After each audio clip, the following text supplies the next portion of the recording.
What are the difference between aerobic और anaerobic respiration, name some organism that use anaerobic mode of respiration. तो aerobic respiration क्या होता है और anaerobic respiration क्या होता है, इनका डिफरेंस बताना है और कुछ एग्जांपल बताने हैं जो इस तरह का जो है एनारोबिक रेस्पिरेशन करते हैं। तो सबसे पहले समझो एरोबिक रेस्पिरेशन यानी ऑक्सीजन की प्रेजेंस में respiration, respiration in the presence of oxygen.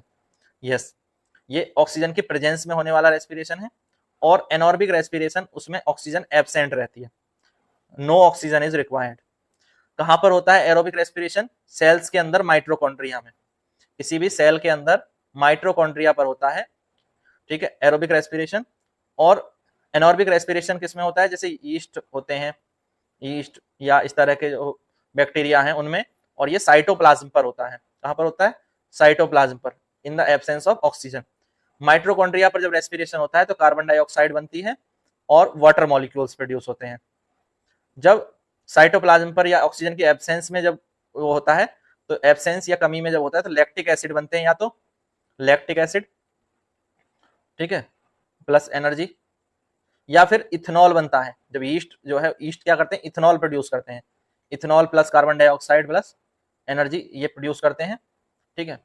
तो एरोबिक रेस्पिरेशन जो है वो सस्टेनेबल माना जाता है और एनॉर्बिक रेस्पिरेशन को सस्टेनेबल नहीं माना जाता है। It is limited by the by product buildup. किसके द्वारा इसको ये लिमिट हो जाता है? बाई प्रोडक्ट के बिल्डअप से लिमिट हो जाता है। जैसे जैसे बाई प्रोडक्ट्स बनते जाते हैं उतना ही ज्यादा एनॉर्बिक रेस्पिरेशन जो है होना वो डिफिकल्ट होता चला जाता है, और एक समय स्टेज आती है कि एनॉर्बिक रेस्पिरेशन वो खत्म हो जाता है, क्योंकि जैसे जैसे उसमें बने हुए जो बाई प्रोडक्ट्स हैं उनकी मात्रा बढ़ती जाती है।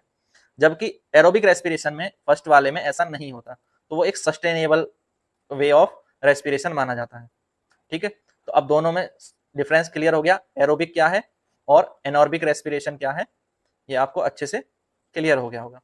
एग्जाम्पल भी पता चल गया, एनॉर्बिक रेस्पिरेशन करने वाला एग्जाम्पल में आप यीस्ट का एग्जाम्पल लिख सकते हैं, और अगर एरोबिक का पूछता है तो आप इसमें माइट्रोकॉन्ड्रिया का एग्जाम्पल दे सकते हैं, ठीक है।